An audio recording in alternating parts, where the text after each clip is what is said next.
Vous êtes-vous jamais arrêté pour penser que la souffrance, ce compagnon indésirable qui insiste pour nous suivre, peut être l'essence de la vie? Et si je vous disais qu'un homme, il y a presque 2 siècles, non seulement y croyait, mais qu'il en faisait sa philosophie? Préparez-vous à rencontrer Arthur Schopenhauer, le philosophe qui a transformé le pessimisme en une lentille pour voir la vérité de l'existence. Et voici la question. Avait-il raison?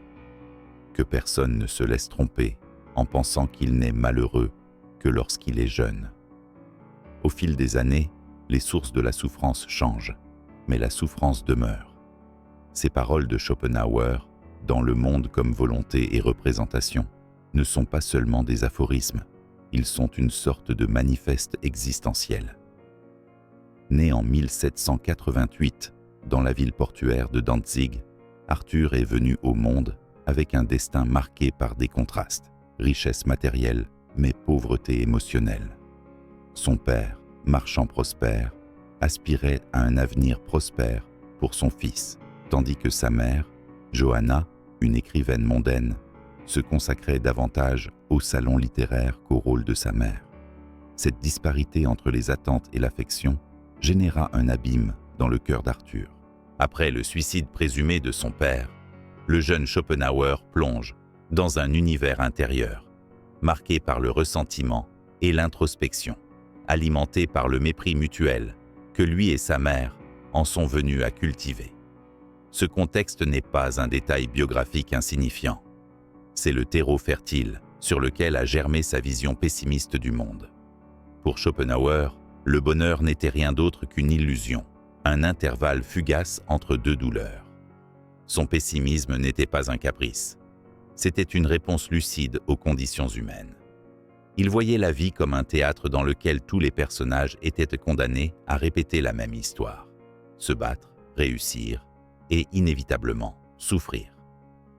La vie oscille comme un pendule entre l'ennui et la douleur.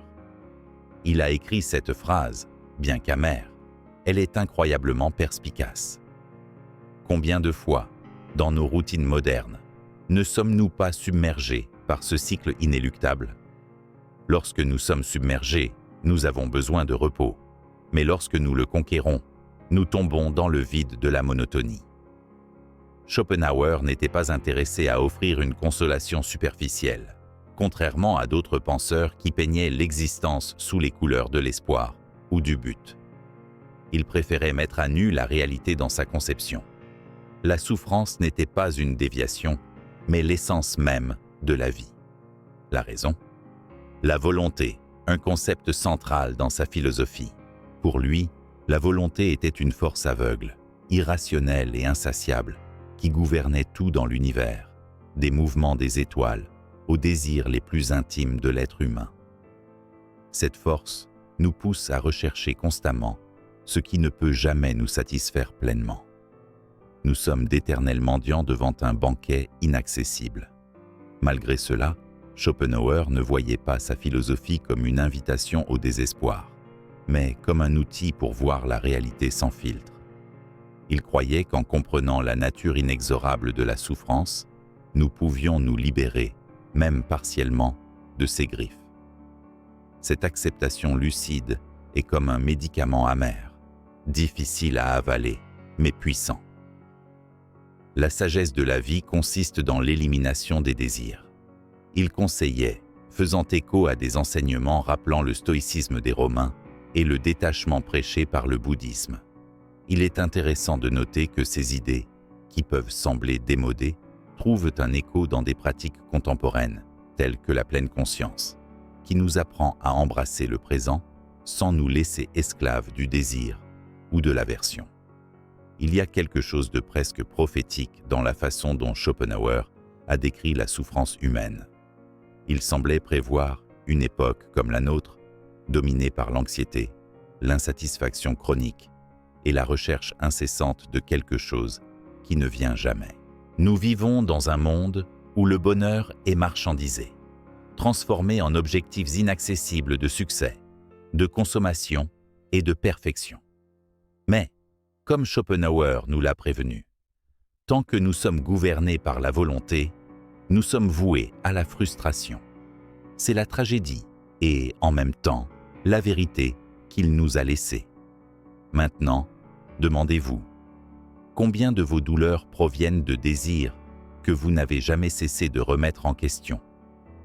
Combien ne sont que le reflet de cette volonté aveugle qui s'obstine à nous diriger? Schopenhauer regardait l'expérience humaine avec la précision de quelqu'un qui défait une plaie ouverte. Parmi les nombreuses illusions qu'il a contestées, aucune n'était aussi centrale que l'amour. Pour lui, l'amour romantique, qui est si souvent vanté comme le grand salut de l'âme humaine, n'était rien de plus qu'une ruse ingénieuse de la nature. Dans sa métaphysique de l'amour sexuel, il soutient que cette force, qui nous semble sublime, est en fait un outil grossier et impitoyable pour assurer la survie de l'espèce. Le désir passionné, avec toute sa ferveur, n'est pas motivé par un idéal transcendant, mais par la biologie, par l'impulsion de perpétuer nos gènes. Un coup brutal contre l'idéalisation qui imprègne les romans, les chansons et les films. Ce scepticisme à l'égard de l'amour ne provenait pas seulement de réflexions philosophiques, mais aussi de la vie pratique. Schopenhauer, connu pour sa personnalité introspective, n'a jamais trouvé chez l'autre la réciprocité qui lui ferait abandonner sa solitude. Il n'avait pas une vision idéalisée des relations humaines. Au contraire, j'y ai vu une danse maladroite entre des attentes irréalistes et des déceptions inévitables. Alors que beaucoup cherchent refuge dans l'amour pour échapper à la solitude, il y a vu un piège, une promesse de bonheur, qui, une fois défaite, révèle la dure vérité de la souffrance inhérente à l'existence. Sa critique de l'amour n'est pas seulement un exercice de cynisme, mais une invitation à la réflexion. Cela nous oblige à affronter de front ce que nous évitons. Le fait que nos plus grands désirs masquent souvent des motivations plus fondamentales. Pensez par exemple à l'expérience de tomber amoureux. Nous ressentons un élan incontrôlable, un magnétisme inexplicable. Mais, comme dirait Schopenhauer, cela ne s'appelle pas l'âme, mais la volonté, cette force implacable qui nous pousse à remplir des fonctions que nous ne comprenons même pas consciemment. À travers ce prisme, le romantisme se dissout, révélant son vrai visage. Un rouage d'un mécanisme plus vaste, indomptable et souvent indifférent à nos propres sentiments. Cette conception, bien que sombre, offre une perspective étonnamment libératrice, en démasquant les illusions de l'amour idéalisé. Schopenhauer nous met au défi de nous demander quelle part de notre bonheur nous mettons entre les mains de quelque chose d'aussi volatile que les passions humaines.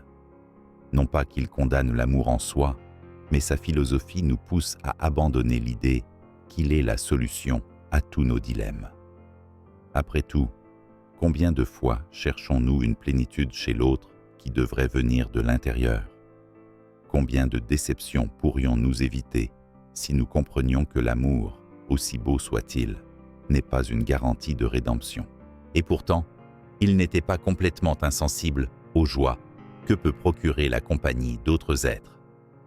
C'est peut-être la raison pour laquelle Schopenhauer a trouvé chez les chiens, en particulier chez ces caniches nommés Atma, une loyauté et un confort qu'il pensait inaccessibles dans les relations humaines. Plus j'apprends à connaître les gens, plus j'aime mes chiens. Il aurait tout aussi bien pu dire, faisant écho au sentiment que beaucoup partagent aujourd'hui dans un monde où la connexion humaine est de plus en plus médiatisée par les écrans. Chez ces chiens, Schopenhauer a trouvé quelque chose qui échappait à la manipulation de la volonté, une pureté d'affection qui n'exigeait rien en retour. Cet aspect de sa vie, bien qu'il puisse sembler une anecdote triviale, est profondément symbolique. Schopenhauer n'était pas seulement un critique acerbe des illusions humaines, c'était aussi quelqu'un qui cherchait, dans ses propres conditions, des moyens de faire face au poids de l'existence. Il ne nous a pas demandé d'abandonner l'amour, mais de le voir, sans les voiles, que nous insistons pour revêtir. Et cette vision, bien que stimulante, nous invite à réfléchir. Que recherchons-nous vraiment chez l'autre? Est-ce l'amour ou l'illusion que quelque chose ou quelqu'un peut nous sauver de nous-mêmes. Pour bien comprendre la vision de Schopenhauer sur la condition humaine, il faut se pencher sur la manière dont il a traité deux thèmes universels, la mort et l'art. Si, pour lui, la vie était marquée par des souffrances incessantes, la mort n'était pas exactement le soulagement que beaucoup auraient pu imaginer. Plutôt qu'une fin pacifique, Schopenhauer voyait la mort comme une transition inévitable et également enveloppée dans l'ombre de la volonté. Il croyait que l'individualité, si chère à l'être humain, était une illusion passagère. Après la mort, l'individu se dissoudrait dans le tout, perdant ce que nous appelons « moi ». Cette idée, loin d'être réconfortante, était le prolongement logique de son pessimisme. La mort ne nous libère pas. Elle ne fait que nous réintégrer dans le cycle éternel des désirs et des souffrances de l'existence universelle. Cependant, au milieu de l'obscurité de sa philosophie, une lumière inattendue émerge. L'art. Pour Schopenhauer, c'était une soupape de secours, un répit momentané dans les tourments incessants causés par la volonté. Contrairement à d'autres activités humaines qui sont constamment guidées par le désir, l'expérience esthétique, qu'il s'agisse de contempler un tableau, d'écouter une symphonie ou de lire un poème, a permis un rare moment de suspension. L'art est la contemplation du monde sans les chaînes du désir, écrit-il. Et dans cet état, l'individu pouvait momentanément transcender l'égoïsme et la douleur, en faisant l'expérience de quelque chose de proche de la sérénité. Ce point de vue explique son admiration pour la musique, la forme d'art qu'il considérait comme la plus élevée de toutes. Alors que d'autres manifestations artistiques étaient le reflet du monde phénoménal, la musique, dans sa conception, était le langage même de la volonté. Une symphonie, dans son harmonie et sa disharmonie, était capable d'exprimer les conflits et les tensions de l'existence, de manière directe, sans intermédiaire. C'est peut-être pour cette raison que, dans son amère solitude, Schopenhauer a trouvé du réconfort dans des œuvres telles que celles de Beethoven, dont la musique semblait faire écho à la turbulence et à la profondeur de sa propre vision philosophique. En même temps, Schopenhauer voyait la mort comme une sorte de démocratisation brutale de la vie. Peu importe la richesse, la puissance ou l'influence d'une personne, face à la fin, tout le monde était dans le même avion. Cette perspective, bien que crue, nous oblige à nous confronter à la fragilité de nos ambitions. Combien de fois avons-nous vécu comme si nous étions immortels, accumulant des biens, des statuts et des réalisations pour être confrontés au fait inéluctable que tout cela sera laissé derrière nous? Il nous invite à réfléchir sur la futilité de beaucoup de nos activités, plaçant l'art et la contemplation comme des moyens d'échapper, même temporairement, à la voracité d'une vie guidée par le désir. Il y a un élément presque paradoxal dans sa philosophie. Même s'il décrivait la mort comme une simple réintégration dans le tout et l'art comme un souffle fugace, il appréciait profondément le moment présent. Apprécier une œuvre d'art, se perdre dans la mélodie d'une chanson ou dans la beauté d'un coucher de soleil n'annulait pas la souffrance universelle, mais permettait une sorte de trêve. Ces moments, pour Schopenhauer, étaient ce qui se rapprochait le plus d'une rédemption terrestre. Et c'est là que réside l'une de ses plus grandes leçons. La recherche d'un bonheur durable peut être futile, mais trouver la beauté dans le transitoire est un moyen de résister à l'inévitabilité de la souffrance. Cette posture est une invitation directe à nous, qui vivons dans un monde saturé de distractions et d'attentes irréalistes. À quand remonte la dernière fois où vous vous êtes vraiment laissé absorber par la beauté de quelque chose sans exiger qu'il ait un but? En soulevant ces questions, Schopenhauer nous oblige à repenser la façon dont nous voyons non seulement la mort et l'art, mais aussi l'essence même de ce que signifie vivre. Si l'art offrait à Schopenhauer un bref soulagement de la douleur, la morale et la religion étaient les piliers qui soutenaient sa vision éthique de la vie. Il ne voyait pas la moralité comme un ensemble de commandements imposés par une autorité divine ou sociale, mais comme quelque chose qui émergeait de la reconnaissance même de la souffrance. Dans son éthique, qui fait écho à la pensée bouddhiste, la compassion est la vertu suprême, car elle naît de la compréhension que tous les êtres partagent la même essence de douleur et d'angoisse. Cette idée révolutionnaire en son temps a résonné bien au-delà des frontières de l'Occident, se connectant aux traditions philosophiques et spirituelles de l'Orient, telles que le bouddhisme et l'hindouisme. Schopenhauer a été l'un des premiers penseurs occidentaux à étudier en profondeur les textes orientaux, y compris les Upanishads et le Dhammapada. Il était fasciné par l'idée que la réalité est illusoire, un voile qui recouvre la vraie nature du monde. Cette perspective dialoguait directement avec sa propre théorie de la volonté, une force aveugle et irrationnelle qui meut l'existence, mais qui, ironiquement, est à l'origine de toute souffrance. Tout comme le bouddhisme prêche que le désir est la racine de la douleur, Schopenhauer croyait que le seul chemin vers une vie morale était le renoncement et l'acceptation compatissante de la souffrance des autres. Mais ne vous y trompez pas. Sa vision de la moralité n'était pas une recette pour le bonheur conventionnel. Il n'a pas promis un monde juste ou équilibré. Au contraire, Schopenhauer voyait la vie comme un champ de bataille, où la douleur était la règle et le soulagement l'exception. Pourtant, il insistait sur le fait que la compassion était la seule réponse possible à la brutalité de l'existence. Selon ses propres mots, la compassion est la base de toute moralité authentique. Et bien que son ton soit souvent sombre, cet accent mis sur l'empathie est l'un des aspects les plus humanistes de sa philosophie, une tentative de donner un sens au chaos.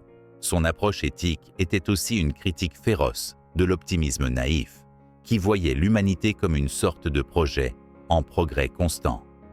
Il rejetait l'idée que l'avancement de la science, de la politique ou de la technologie puisse résoudre les problèmes fondamentaux de la vie. Pour lui, ces réalisations, bien qu'impressionnantes, n'ont pas touché à la racine de la souffrance humaine. Schopenhauer voyait le progrès comme une route qui pouvait rendre le voyage plus confortable, mais qui n'éliminerait jamais le poids du fardeau que nous portons.